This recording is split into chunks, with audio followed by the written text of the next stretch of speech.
Bonjour à tous et à toutes, ici Mookie et bienvenue sur ma chaîne principale Mookie Dunia. Aujourd'hui, je vais vous parler des costumes de danse, principalement de danse indienne comme le Bollywood, sur un budget. Donc c'est peut-être votre première performance sur scène, peut-être que vous allez pour la première fois présenter votre chorégraphie à vos amis, à votre famille, peu importe l'événement, vous avez besoin d'un costume, mais vous n'avez pas assez d'argent pour investir dans un lehenga avec un dupatta tout neuf qui coûte entre 300 et 500 $, parfois plus. Donc aujourd'hui, je vous montre comment commencer à investir dans votre premier costume de danse.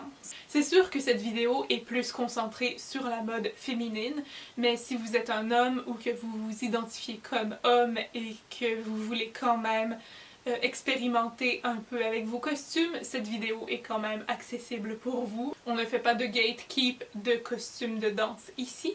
Je voulais mettre cette parenthèse en dernier, mais au cas où vous n'avez pas le temps de regarder ce que je fais, au cas où vous devez partir tout de suite faire les commissions, je vais vous dire la première chose la plus importante. Si vous êtes d'ici, c'est pas grave. Si vous êtes indien, indienne, Sri Lanka, pakistanais, vous faites ce que vous voulez. Je parle aux gens qui ne sont pas originaires de la culture indienne, je parle des personnes blanches. Si vous faites une performance de danse Bollywood, les ceintures à scène, c'est non. Ça là,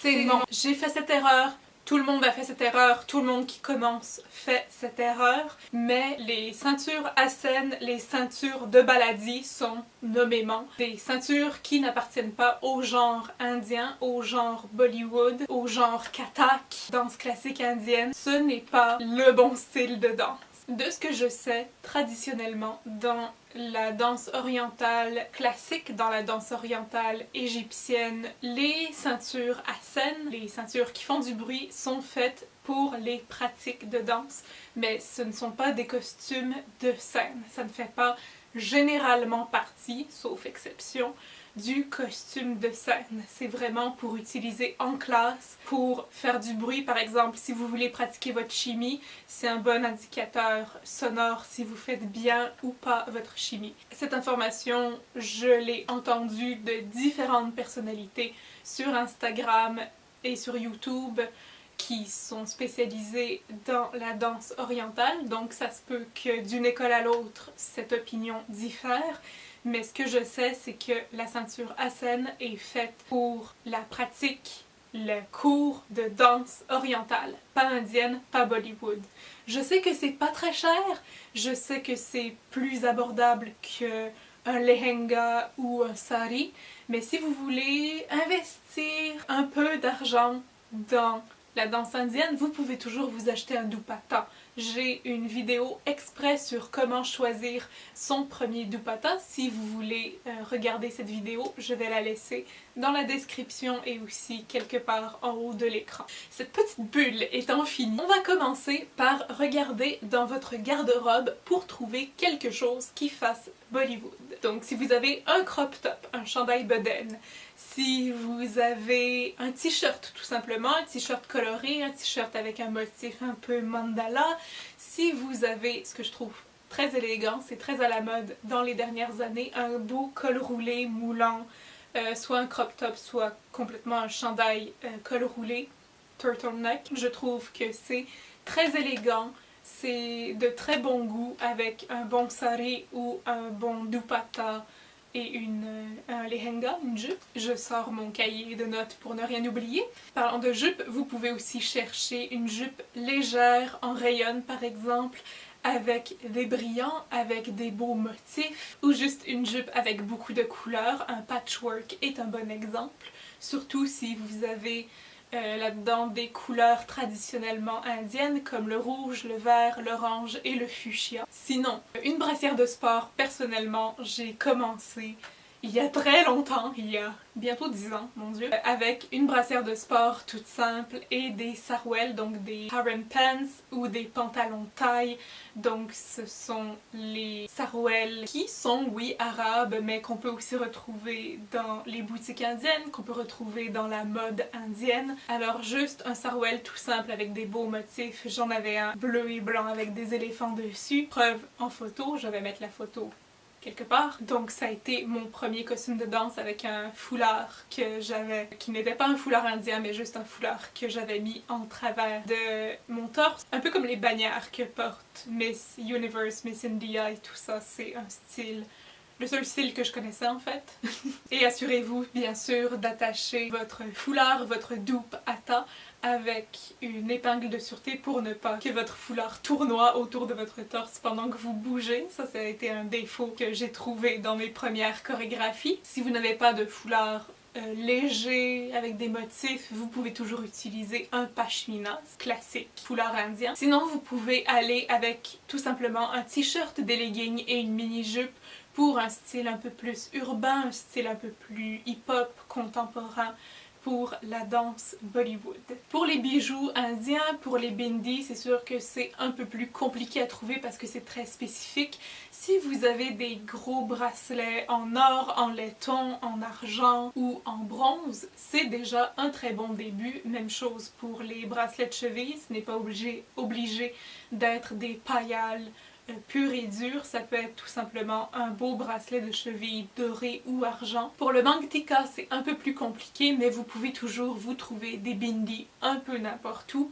Si vous n'avez pas de bindi sous la main, ce que Étoile et moi on faisait, on prenait un rouge à lèvres et on appliquait avec notre index au milieu de notre front une trace de rouge à lèvres et ça faisait l'affaire. Ah oui, et on utilisait aussi des autocollants qu'on trouvait au Dollarama, donc tout ce qui est des strass, des autocollants avec un petit peu de brillant dedans, on en mettait sur notre front et ça faisait l'affaire. Donc si jamais vous êtes inquiète et inquiet par rapport aux bijoux, c'est très simple, concentrez-vous sur ce qui est accessible, ce qui est à votre portée, quitte à être un peu inventif, à tricher un peu, par exemple, avec vos bindis. Mais si vous n'avez rien de tout ça dans votre garde-robe ou si vous avez déjà utilisé tout ce que vous aviez dans votre garde-robe en matière de danse et que vous voulez investir un peu plus d'argent dans votre costumier, je vous recommande d'aller dans les friperies. Il y a plein de trouvailles, à ce qui paraît. Jill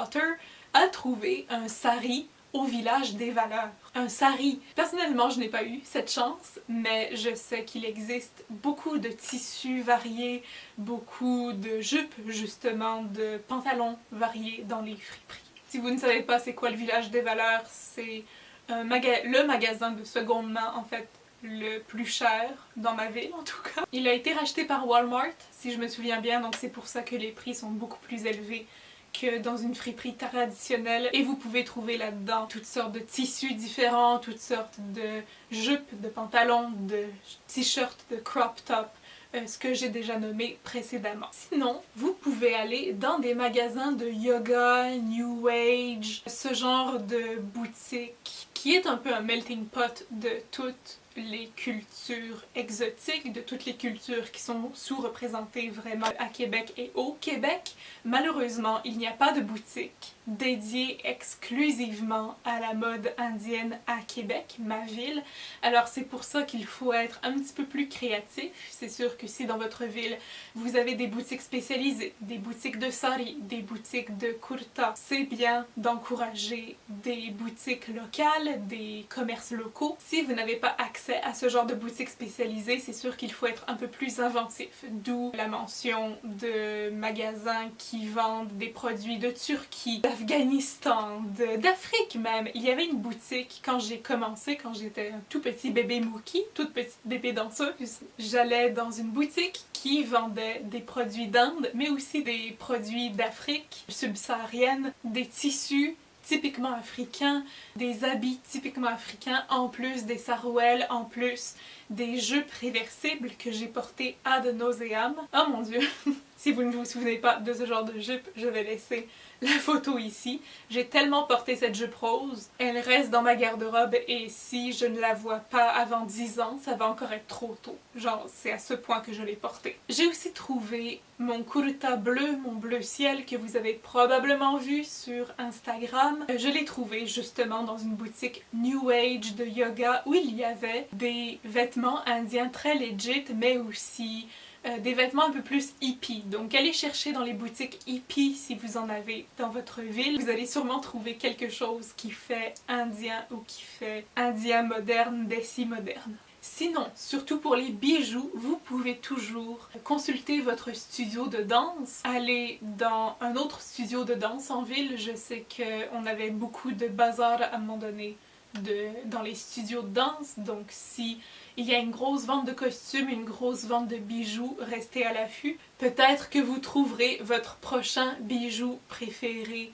sur les tables ou dans votre studio où il vous sera vendu directement par votre prof. Et finalement, vous pouvez toujours aller chercher sur Marketplace. Encore une fois, ça dépend des villes, ça dépend des quartiers, ça dépend du timing, qui vend quoi, où et à quelle vitesse.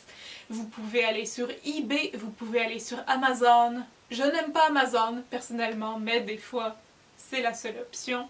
Ou encore, vous pouvez trouver quelque chose de très chouette sur Etsy. Pour les bindis, ce que je vous recommande, parce que je me suis déjà fait avoir, c'est d'aller vraiment vers le bulk, d'aller vraiment vers le plus d'options possibles au plus petit prix possible. Parce que les bindis, c'est très cheap. Il y en a qui collent pas très bien, il y en a qui décollent dès que vous les ouvrez, il y en a qui sont mal collés. C'est pas fait pour être de la qualité, pas tout le temps. Je m'étais fait avoir dans une boutique, encore une fois quand j'étais bébé Mookie. C'était un seul bindi sur du plastique dans une espèce de mini boîte, comme une mini boîte à bijoux, et ça m'a coûté 4 $. Un bindi, 4 $, et il n'a pas tenu une séance. Pour 4 $, vous pourriez avoir 3 paquets de bindi, ou 5, ou 10, ça dépend où est-ce que vous allez, où est-ce que vous mettez votre argent.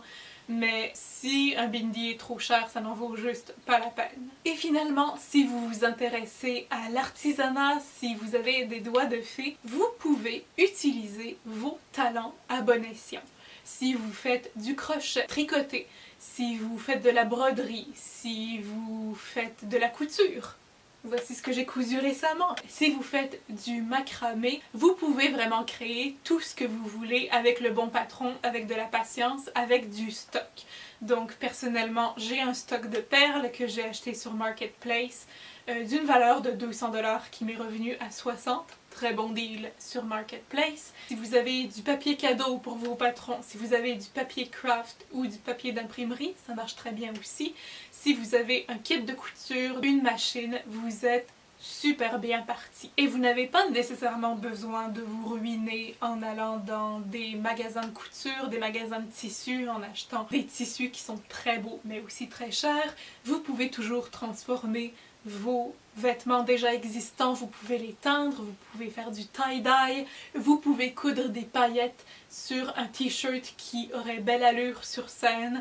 Vraiment, the sky is the limit. C'est sûr que ça prend du temps, ça prend de l'investissement. Vous n'aurez pas votre jupe ou votre crop top en claquant des doigts, mais c'est très enrichissant, c'est des beaux skills à avoir en général. Surtout dans mon cas, je commence à m'ouvrir un costumier pour le Neo Belly Dance et pour le Fat Chance Belly Dance, donc ce sont des styles qui sont très éloignés de la danse Bollywood, des danses indiennes. C'est sûr que j'ai un très bon stock de danse indienne. J'ai acheté des vêtements de l'une de mes amies qui habite à Montréal, j'ai acheté des produits en Inde que j'aime beaucoup, j'ai acheté des bijoux, j'ai acheté un kurta en fait, ou deux.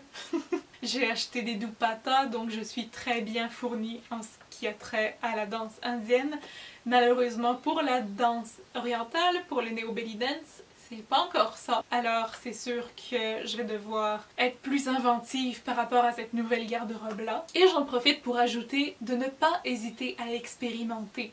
Toujours dans le respect, bien sûr, s'il y a un nouveau drapé de sari qui vous intéresse, si vous voulez coller des bindis ailleurs sur votre visage, par exemple, j'aime beaucoup utiliser les bindis longs en forme de gouttes sur le coin de mes yeux. Ça fait comme un eyeliner catching, ça attrape la lumière de la scène. Vraiment, vous avez carte blanche côté créativité, bien sûr, toujours dans le respect de la culture. On se souviendra des ceintures à scène. Et il se peut que certaines de vos expérimentations soient moyens, soit coussi-coussa. Personnellement, j'ai utilisé un brassard dans une chorégraphie de Neo Belly Dance qui a été présentée récemment cet été avec Jill Otter, bien entendu.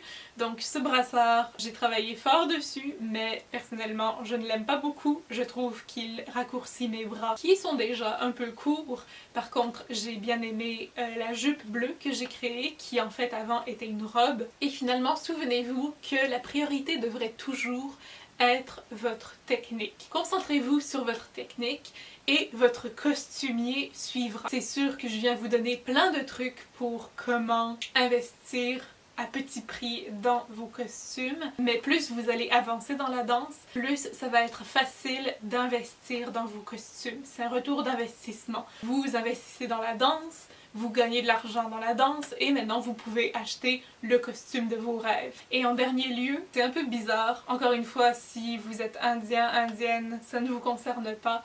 Si vous n'êtes pas habitué à porter des saris, je vous déconseille de commencer par acheter un sari, commencer par un dupatta, une belle jupe, un crop top ou une blouse, un choli. Particulièrement parce que les saris sont plus longs, sont plus compliqués à manipuler, surtout, encore une fois, si ce n'est pas dans votre culture, si vous n'êtes pas habitué. Je me souviens que pendant notre performance de Sea Dance avec Étoile en tant que Chandaga Bollywood, heureusement qu'il y avait du retard sur la scène parce que sinon on ne serait jamais arrivé à draper nos saris à temps. C'était très compliqué parce qu'on les mettait pas assez souvent, parce qu'on n'avait pas assez de pratique. Et au final, ça fait en sorte que j'étais dans la foule, mon sari tout déroulé. C'est pour ça que dans notre photo de profil, mon drapé n'est pas identique à celui d'Étoile parce que je l'avais tout défait et j'avais mal au ventre parce que mon sari était trop serré, mon petticoat, la jupe que j'avais utilisé comme petticoat était trop serré, j'étais trop stressée, j'avais pas mangé, j'avais pas bu, j'étais misérable. Alors si vous n'êtes pas habitué à porter un sari et surtout à danser avec un sari, c'est mieux d'investir dans un vêtement avec lequel vous allez être plus confortable, dans lequel vous allez vous sentir bien et ensuite vous pourrez aller vers des saris. Aujourd'hui tout va très bien, j'ai une collection de saris, je veux tous les saris de toutes les couleurs de l'arc-en-ciel, mais ce n'est pas un début très optimal, disons, pour la danse. Et voilà, c'est tout pour cette vidéo. Si vous avez d'autres conseils à prodiguer, si vous avez des questions aussi, n'hésitez pas à commenter cette vidéo ou à m'écrire à mookie.info@gmail.com.